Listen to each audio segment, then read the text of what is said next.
Hi friends, అందరూ ఎలా ఉన్నారు? ఇవాళ మనము ఈ వీడియోలో శ్రీ దక్షిణాముఖ నంది తీర్థ టెంపుల్ని చూస్తున్నామండి. ఇక్కడ ఎప్పుడు కూడా నంది నోట్లో నుంచి వచ్చే నీటితో కింద ఉండే శివలింగానికి అభిషేకం జరుగుతూ ఉంటుంది.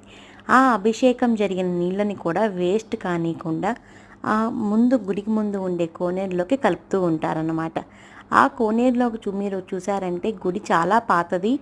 మళ్ళీ ఇది మల్లేశ్వరంలో ఉంటుందండి, బెంగళూరులో. ఈ గుడిని ఎంతో బాగుంటుంది చూడడానికి. అంటే ఫస్ట్ ఫ్లోర్లో శివలింగ నంది ఉన్నట్లు, కింద వచ్చి శివుడు ఉన్నట్లు ఉంటుంది. ఈ కోనేరులో తాబేళ్ళు, చేపలు, చిన్ని చిన్ని అప్పుడే పుట్టిన చేపలు అంటారు కదా, చిన్న చిన్న సైజు చేపలు కూడా చాలా ఉన్నాయండి. అక్కడ మెట్ల మీద కూడా రాసున్నారు ఏంటంటే కోనేరులో చేపలు, పాములు, తర్వాత తాబేళ్ళు ఉంటాయని.